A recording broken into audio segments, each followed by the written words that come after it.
traduzidos na minha fala? Então tá ótimo. Melhor.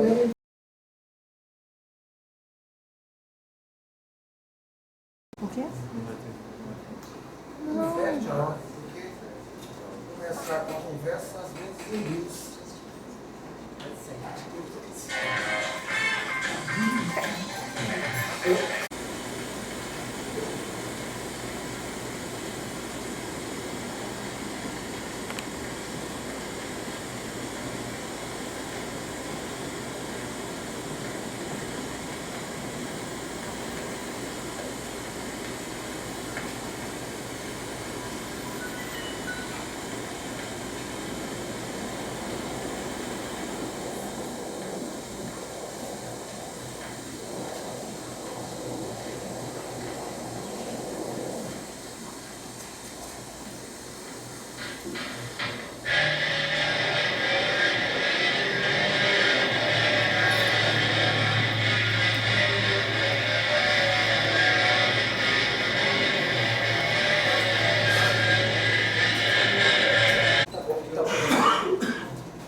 É melhor você fazer.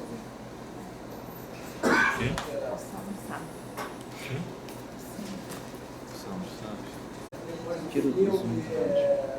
Falar um pouquinho do evento, né? Primeiro agradecer imensamente ao doutor, prazer pela generosidade de aceitar esse convite. Como já disse no início, ele está lançando um novo filme dele, Sagrado Segredo, que vai ter a estreia hoje, de noite, todos convidados a estarem presentes lá no espaço do cinema. Não, Dose Dupla de André Luiz, todo mundo assim. Diante do cenário do cinema atual, né, essas joias raras, a gente tem que privilegiar. Então, agradecer ao André Luiz. Isso aqui, a exibição do vídeo, o debate, faz parte de uma atividade da pós-graduação em psicologia e está dentro da atividade de greve, né? As federais estão em greve, o Brasil inteiro. A gente fez um esforço, quero agradecer também a presença de vocês que vieram segunda-feira de tarde, prestigiaram o filme e bate-papo aqui com o André Luiz. Então, de início, eu vou colocar algumas questões que estão na minha tese, né? Que eu já abordei um pouco com o André Luiz, mas que seria como um filme ele tem uma radicalidade o tempo inteiro, né?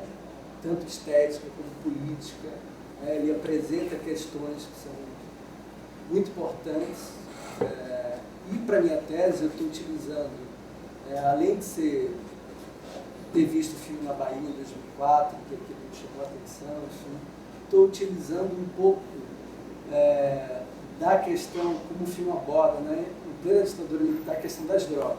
Né? Então, o filme traz isso de um modo muito corajoso. Né?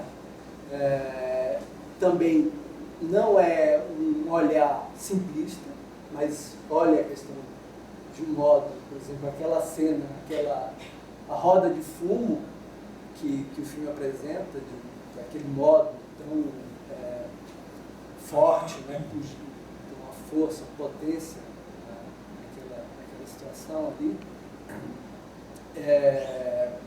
ele traz vários elementos para a gente pensar a questão das drogas na época da ditadura e hoje. Né? Como é que, naquele momento, aquela atitude era uma atitude de resistência. Né? Então, você tinha ali o Zé, o Caveira, o Lula, que enrolavam baseado ao som do Zaratustra, a Sinfonia do Zaratustra, do Strauss, né? Que é uma citação muito interessante que você faz de 2001, né? Do Kubrick. E ao mesmo tempo tinha aquela situação de violência e tudo mais, que o Caveira, naquele momento, representava a ditadura também, com o chapéu né, de papel. Hoje os caveiras são do BOP, né? E os caveiras são, de alguma maneira, a continuação da ditadura por outros meios. Né? Eu queria que você falasse um pouquinho disso, como é que você vê. Claro que eu estou apresentando essa questão para você hoje, mas além disso, eu acho que o filme traz muitos elementos. A questão da família, uma situação de escancaro, quando o Lula, né, apresenta numa reunião familiar um cigarro de maconha, né? Como o filme faz uma crítica a vários aspectos da vida, né? A questão das relações familiares, a ditadura militar, também não facilita para a esquerda, né? Faz uma série de críticas ao modo como a esquerda estava se organizando naquele momento, às vezes com uma visão muito militarizada e pouco aberta para outros tipos de experiência. Eu queria que você falasse um pouco disso. Pois é, isso aqui parece um filme. São 43 anos que passaram. Eu podia pedir para desligar um pouco elaborar, porque eu andei tá. A gente desliga, acho que está... Já refrescou, né? Tinha uma gripe muito forte, estou saindo desse... Eu não sei por onde começar, entendeu? Eu só queria primeiro, antes que eu esqueça, que é bem provável que eu esqueça, te agradecer a oportunidade. Toda vez que eu sou convidado para acompanhar esse filme de alguma maneira, para mim é um prazer muito grande.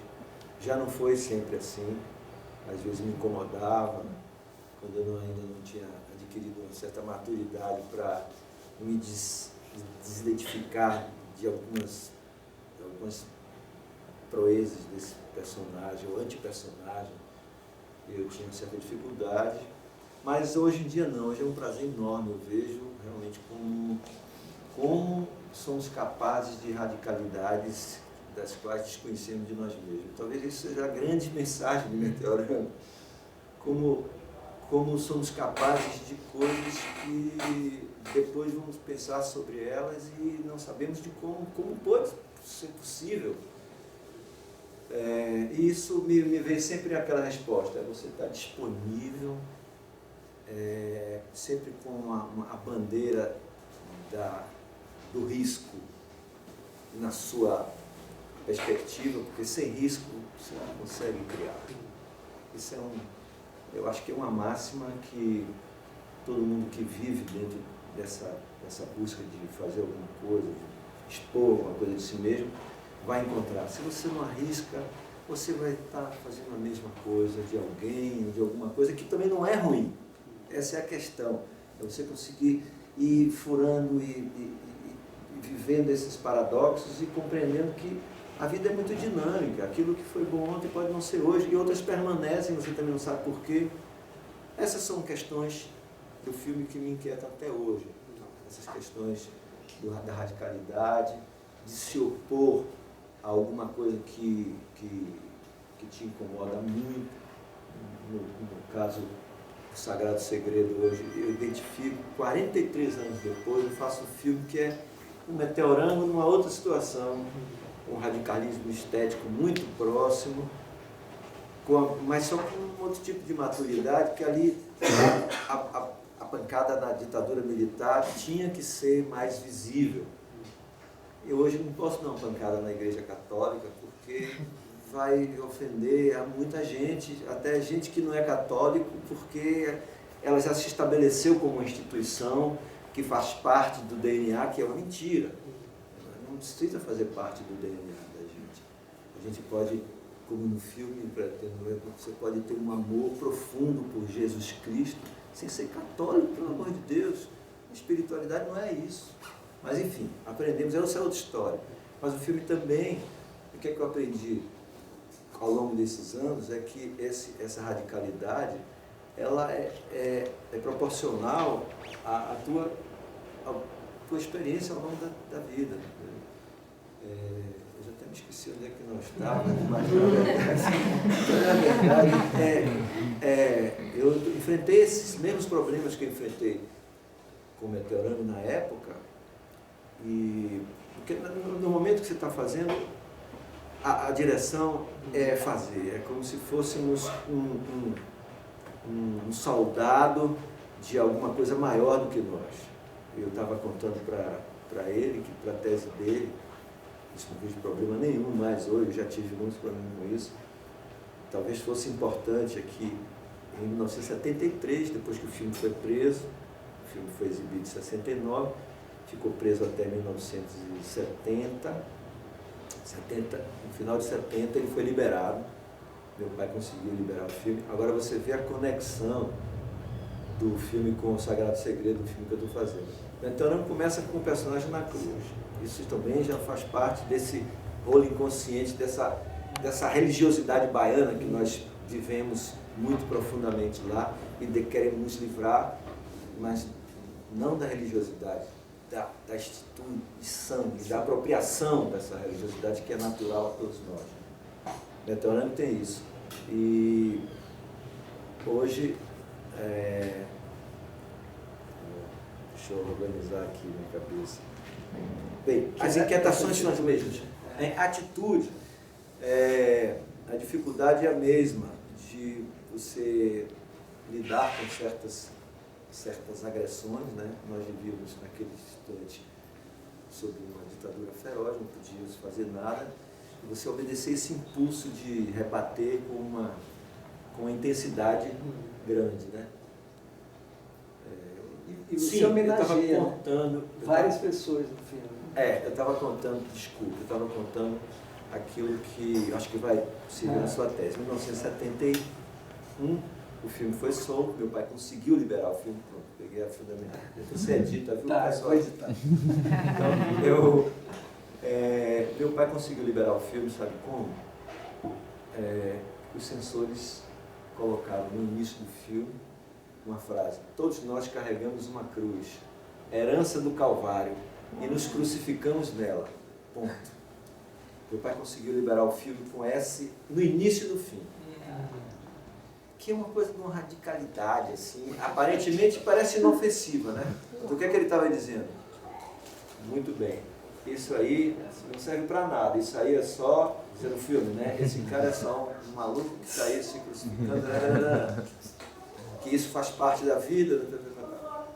Depois, passados segundos, no começo eu não quis colocar a frase no filme. Meu pai insistiu, não, o filme vai entrar em cartaz, as pessoas vão assistir. O filme ficou passando, depois de muitos anos, pouco antes de ele falecer, ele me contou que foi ele que inventou a frase para os caras se liberarem do filme. Mas então, para você ver a conexão que tem. Então, 43 anos depois eu faço um filme sobre esse assunto. E em 1973, me prenderam aqui na Praça Nacional da Paz, aqui no RIC, onde tinha uma lanchonete, porque eu estava com uma beata, uma bagana de maconha, quando os traficantes estavam correndo assim para um lado e para o outro e deixando passar. Então eu entendi que os caras queriam me pegar meteorando. É evidente que essa energia, ela fica no circuito. E eles não eram idiotas. Existe um livro de um jornalista chamado Enimar Simões, sobre a censura no cinema, não sei se vocês tiveram acesso de ler esse livro. O dossiê deles sobre os filmes que eles censuravam, cara, é assim, é um Pasolini metido a besta. Eles sabiam que estava acontecendo. Tive. Tem um capítulo sobre Meteorâneo. Tem um capítulo sobre Meteorâneo porque eles não deixaram, por isso, outra conexão com o espírito da religiosidade. Quem me salvou na época foi a CNBB, que no Festival de Brasília deu um prêmio ao filme Margarida de Prata. E aí disseram: esse cara não mexa, porque nós estamos aí, assim, tá de olho, porque eles queriam me prender logo na saída do cinema. Os caras deram um prêmio Margarida de Prata, que era um prêmio importantíssimo, né? O prêmio da CNBB chamava Ofício Católico Internacional de Cinema. Então, essas conexões estão vivas, né? Até hoje, estão vivas. Por isso eu estou fazendo um comercial do filme aqui, para vocês puderem assistir.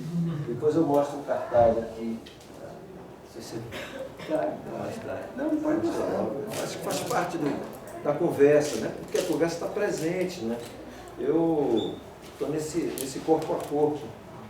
para que a gente quebrar a espinha de outra instituição poderosa que é a distribuição no Brasil, que é um absurdo. Se não tem ator global, ninguém vai. Se não tem anúncio, ninguém vai. Se não tem... Então nós estamos entrando em 4 cineminhas, um país onde tem 200 milhões de habitantes. Nós estamos entrando em 4 cineminhas com 4 salas de 100 espectadores e provavelmente daqui menos da metade irá ver. Quantas cópias existem? Existem 4 cópias. 100% de aproveitamento. Então, não, mas isso aqui foram 2 anos para conseguir as salas no circuito Unibanco, porque existem 200 filmes tão bons quanto querendo ser exibidos, mas não tem espaço. Porque as 1.500 das salas, as 1.200 dos 1.500 filmes estão ocupados com Homem-Aranha e o não sei o que, não sei o que mais lá, e Batman e coisas. Chega com 200 cópias. Né? Não, entre com 1.500, é quase a totalidade do cinema, por aí vai. Então essa é uma outra realidade que... Porque dá no filme, né, que você brinca lá um pouco. Cara, exatamente. Né? Agora quando ele vai lá querendo, exatamente. É o André Luiz Lula apresentar seu filme, e aí tem um produtor malandro que diz, olha... Botar muita bunda, muito peito. E é isso até hoje, por 43 anos é a mesma coisa. A gente não tem onde passar os filmes, cara. Isso é um negócio, e a gente convive com isso diariamente, né? E a gente ouve, a gente fala, e não acontece nada, porque não há uma atitude política, cultural, não há política cultural adequada, não há nada. Cada filme que você faz, eu tenho 47 anos, porque antes de Metelhão eu tinha feito um curta que ganhou um prêmio aqui no Rio, no Festival de Otávio Mesma. Então estou envolvido com isso, mas para fazer um filme é uma dificuldade enorme, para lançar é como se fosse o mesmo, é o primeiro, sempre é o primeiro, não há uma continuidade. Bom, mas isso aí tá. Eu vou passar a palavra aí para o Eduardo, Passos, depois para o Alterias, fazendo pergunta. Muito bom, André, ter você aqui, obrigado de novo, né? Você disse recentemente, numa entrevista no jornal, no Globo, que o Meteorango, ele, talvez mais do que fazer uma interlocução, um diálogo com a ditadura, ele faz com a Tropicália, né? Não foi assim que eles colocaram no texto, não sei se você disse exatamente isso, mas foi editado assim, né? E acho interessante essa formulação, assim, porque talvez indique uma outra política, né? Não é só uma política na relação com o Estado, mas tem uma política também com relação à cultura, né? Com a sensibilidade, uma política da sensibilidade. Acho que o filme ele tem uma política de sensibilidade muito particular, muito nova, que a gente podia chamar de marginal, né? Ele entra dentro dessa classificação aí de cinema marginal, que seria também uma sensibilidade marginal, né? Acho que você está defendendo essa sensibilidade marginal. E no final do filme você usa texto, né? Parece texto, e os últimos 2 textos é isso: procura-se vivo ou morto, né? Aí a cara do Lula e essa inscrição, né, que coloca ali dentro de um certo tipo de política, que é a política da repressão, que é a política do Estado de exceção, do Estado golpista, né, do Estado ditatorial, né, que procura, e, de preferência, morto, vivo, né? Mas a última inscrição é curtir adoidado, né? Você confronta as duas, né? Acho que bota, de fato, 2 lutas políticas ali, né? Ali é uma alternativa aqui, entendeu? Se você não estiver nessa, você vai estar nessa. Pois é isso aí, né? E essa última que você botou por último, eu entendo que tem um privilégio aí, seria então, o que eu estou chamando de uma política sensível, uma outra política sensível, que eu agora te ouvindo, eu pergunto se não é uma outra espiritualidade. Se de fato o tema da espiritualidade é o teu tema. E foi desde o primeiro filme, né? Então, fez pensar que Meteorando é um filme sobre espiritualidade. Vou pensar uma política que passe por uma certa relação com o espírito, uma certa ascese, né? Um certo cuidado do espírito. Sobre esse aspecto, eu concordo com você. Eu fiquei pensando, talvez, então, o Sagrado Segredo seja efetivamente uma retomada do grande tema do Meteorando do Espírito, né? Tema da espiritualidade. Muito circular essa percepção, eu nunca tinha pensado nisso. E o filme é circular, o próprio Meteorando, que ele volta para a cruz. É.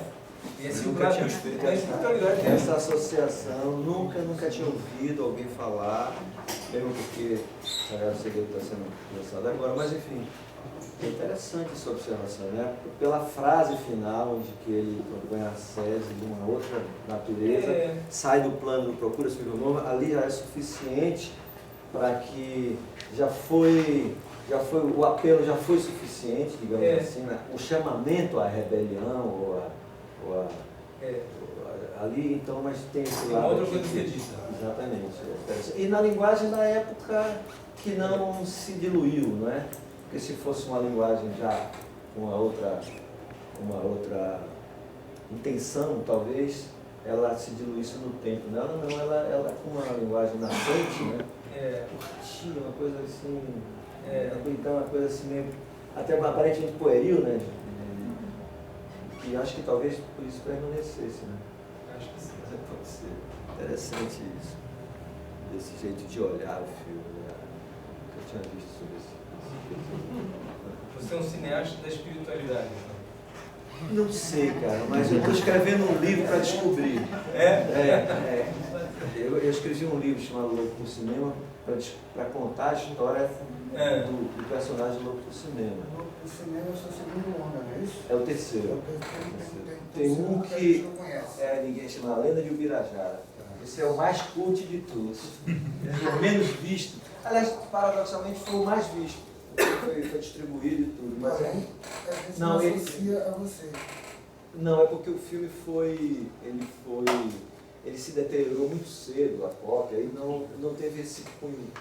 Mas ele vai ser visto ainda, porque eu conheço as pessoas que gostam do filme e sabem que é um índio pop. Eu peguei uma história de Zé de Alencar e filmei no Araguaia, uma guerrilha absurda, entendeu? Zé de Alencar, naquela época, em 1974, fez uma história de guerreiros, pops e psicodélicos no Araguaia. O filme é muito interessante, uma estética muito esquisita, muito estranho, porque era aquelas. Nesse ponto a gente se comunhava com as ideias de Glauber. Não tem tu, vai tu mesmo, entendeu? A estética da fome. Eu era um dinheiro para fazer um curto, eu fiz um longo, então aqueles planos enormes. Porque não tinha como fazer outro plano, mas fica bonito, né? No Araguaia, fotografia esplêndida de um fotógrafo que faleceu, o meu amigo de infância, chamado Mário Cravo Neto, um fotógrafo extraordinário, você sabe dele, morreu no ano retrasado, e foi o único filme que ele fez de longa, ganhou a Coruja de Ouro, ganhou todos os prêmios, porque eu nunca tinha feito um filme, fez aquele primeiro, e a fotografia deslumbrante, isso também deu era um Araguaia desconhecido, o filme muito bem cuidado, uma arte plumária e tal. Um pouco depois da guerrilha do Araguaia. Foi. E era uma forma de nós estarmos envolvidos com aquele psicodelismo, aquela loucura, Castanheda e loucura, e o filme ficou estranho. Por isso que as pessoas que gostam do filme gostam muito do filme, pela estranheza. Mas a cópia dele não foi feito em DVD, né? Foi feito em vídeo ruim, e o esplendor do filme ficou. Mas a Secretaria de Cultura da Bahia, no ano passado, inscreveu ele na ordem para uma restauração. Ele vai ser restaurado. Ele vai ser visto o filme, que eu acho um filme muito interessante, muito interessante. Mas realmente ele faz ele dá um salto quântico assim na minha biografia.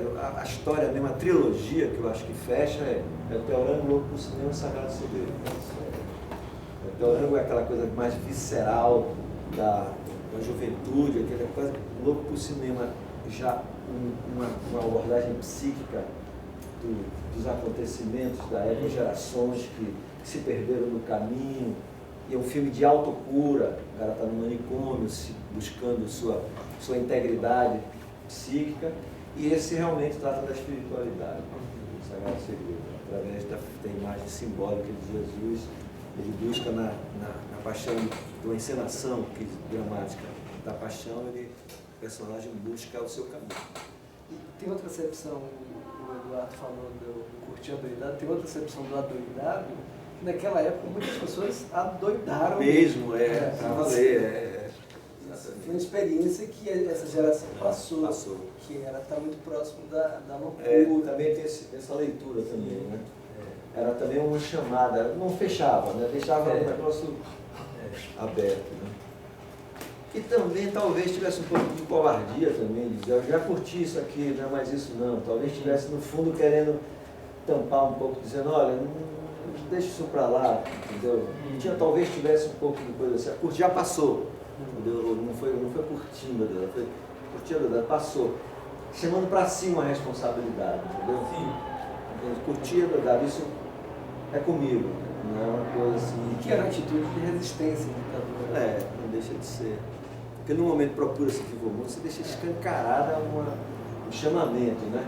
Curtir a verdade, você diz, não, foi eu que vivi essa história, entendeu? Tinha um pouco, talvez isso, uma vontade de se defender de alguma história qualquer, né? De injunção. Puxando um pouco para a conversa aqui, da espiritualidade. Eu conheci o cinema, esse filme, quando eu era adolescente, eu morava em Salvador. E me aproximei de uma geração que está logo depois da sua, né?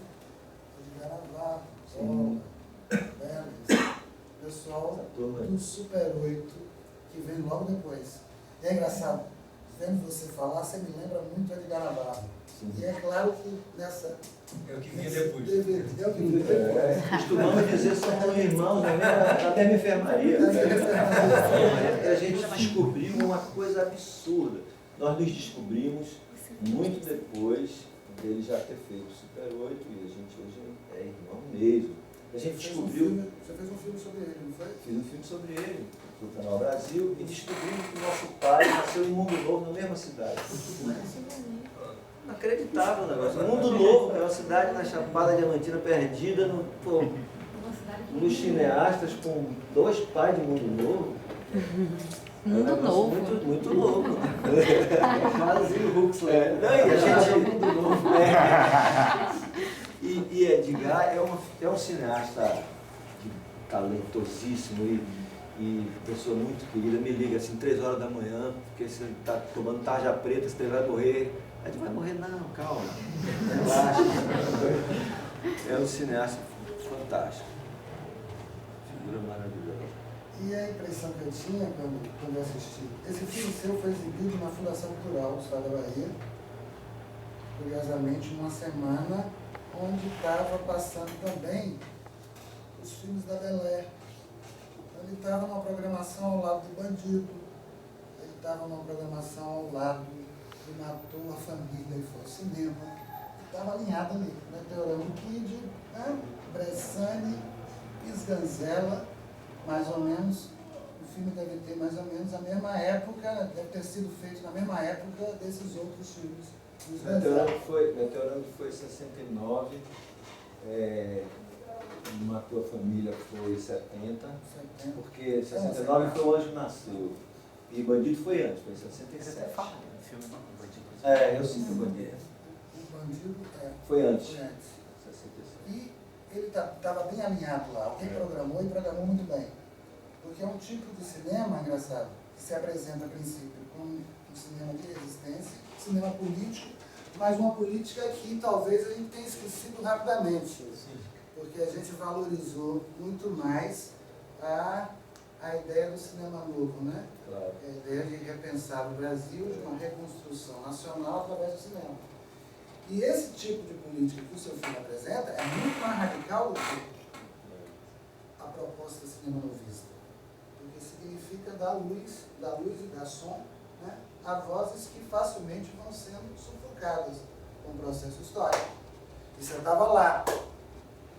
de repente começa a surgir um movimento super-oitista na década de 70, nitidamente inspirado por vocês. Não seria possível um Edgar sem imaginar vocês fazendo esse tipo de cinema que antecipa o que eles vão fazer depois.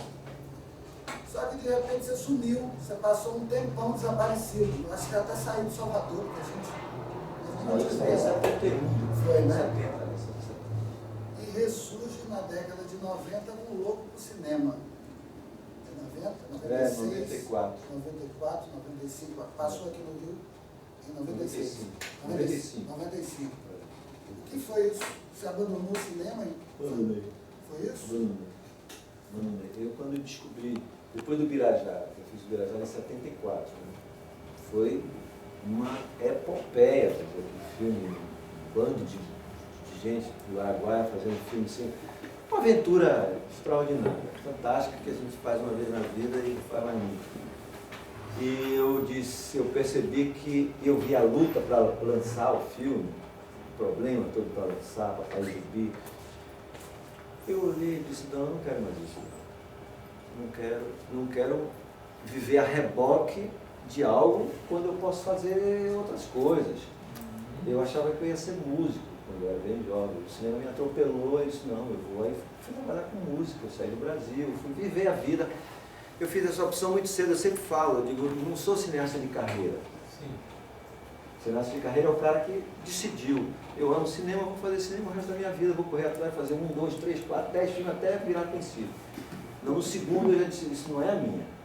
Eu decidi claramente. Eu acho que sou o único cineasta que ficou 20 anos sem filmar. Eu fiquei de 74 a 94.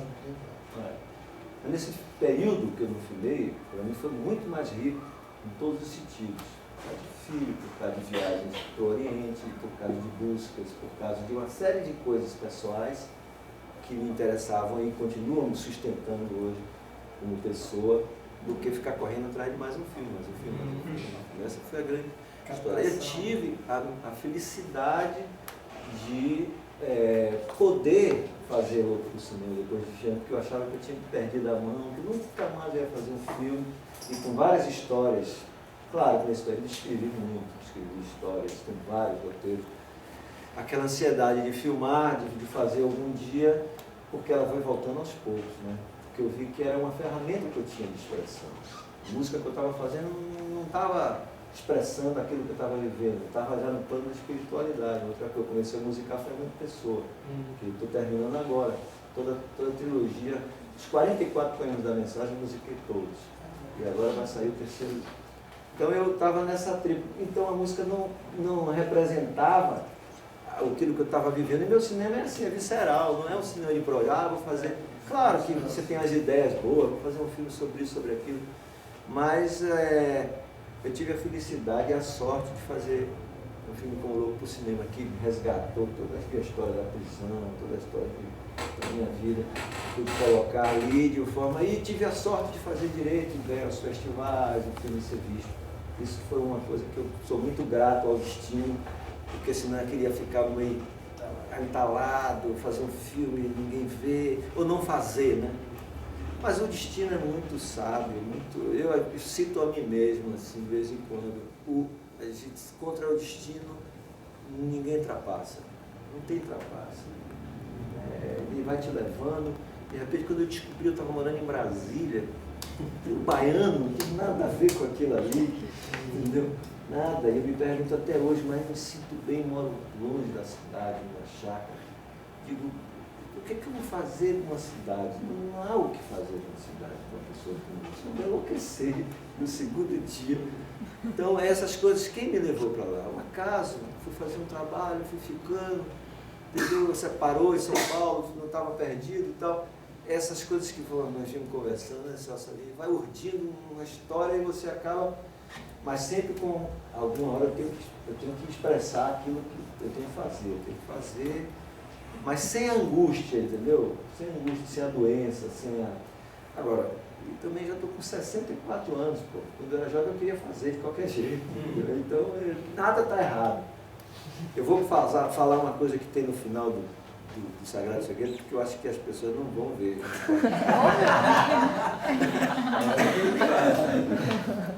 Eu consegui fechar uma coisa legal no filme, que é, no final do filme, eu fiquei muitos anos para fechar esse filme. Eu comecei a filmar esse filme em 1999.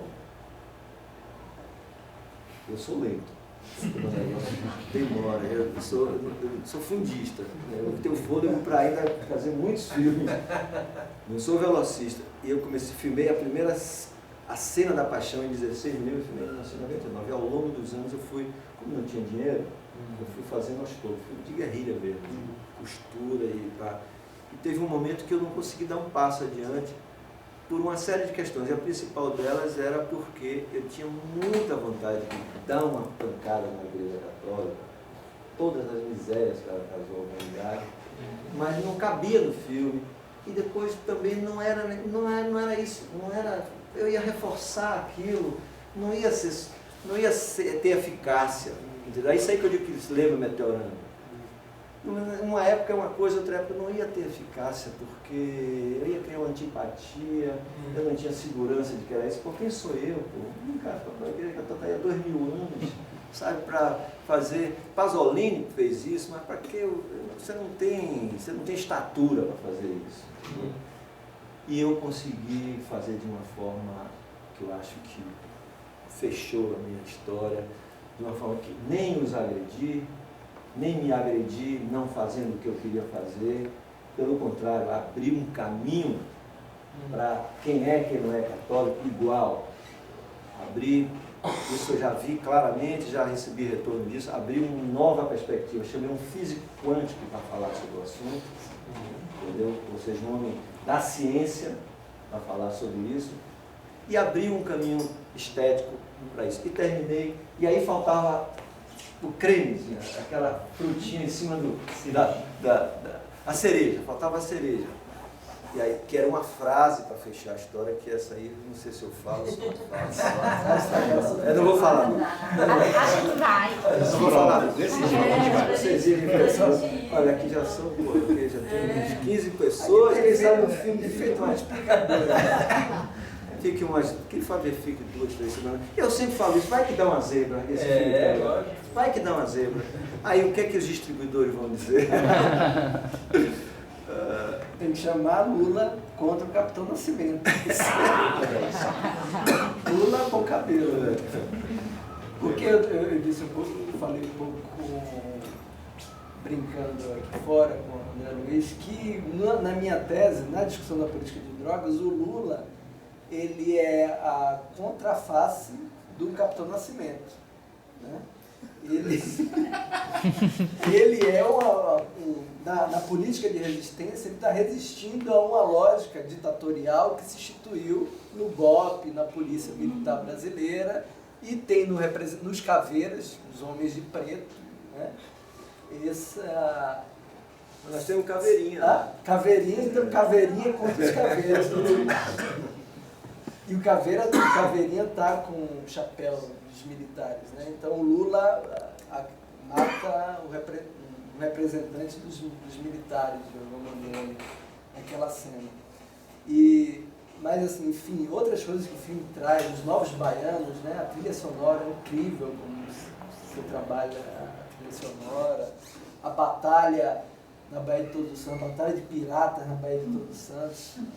Incrível aquela cena, nunca tinha visto a cidade pelaquela ótica, né? Você vê a cidade do mar filmada daquele modo, então... Aquela sequência era a sequência à prova dos 9, as pessoas falando, quem resistiu, quem não saiu no meio é porque vai ver até o fim, né? Eu tinha isso. Ali é a resistência, assim, na época, porque hoje a leitura é diferente, mas esse filme era muito estranho na época. Era muito esquisito, chegava naquela coisa, as pessoas saíam do cinema, não aguentavam. Mas talvez muito esquisito para um público específico. Porque na verdade eu sou de Salvador, então eu me vi em várias cenas daquele filme, né? Então, assim, aqui assistindo e viajando no tempo, né? Indo e voltando. Então os lugares que você filma, no Sodré, olhar a cidade de cá também é fantástico, né? E ali o Carlos Júlio, aquele edifício, se não me engano, Maria de Lourdes, né? Uma coisa dessa que tem milhares de pessoas já moraram por ali, sempre, né? Então, Então assim, eu fiquei aqui só pensando. Então assim, além do tema, das coisas que foram tratadas no filme, né, que eu acho que a gente está discutindo uma coisa interessante, também tem a questão da sexualidade, que traz ali também, que eu achei que foi bem bacana. Que era tabu também, se falava, né? Mas rever aqueles lugares ali que a gente andava, frequentava, foi muito bom. Um Bahia tropicalista, né? E muito rock. Eu estava falando, aquela cena da roda de fumo tem ali, eu estava dizendo, uma antecipação do punk. Você estava, de alguma maneira, vendo um movimento cultural que era de no future, que era os caras pegando o futuro do Zé, queima o futuro do Zé, e todo debate, cadê o que vai ser do meu futuro, enfim. E aquela situação toda é descancaro, assim, tipo, mate-me por favor do punk, aquele grito do punk. Então, você de alguma maneira antecipou ali um movimento cultural. Vivendo aqui, naquele momento, era um momento de radicalismo mesmo. O filme também tem toda uma dimensão que é muito de pensar o próprio cinema.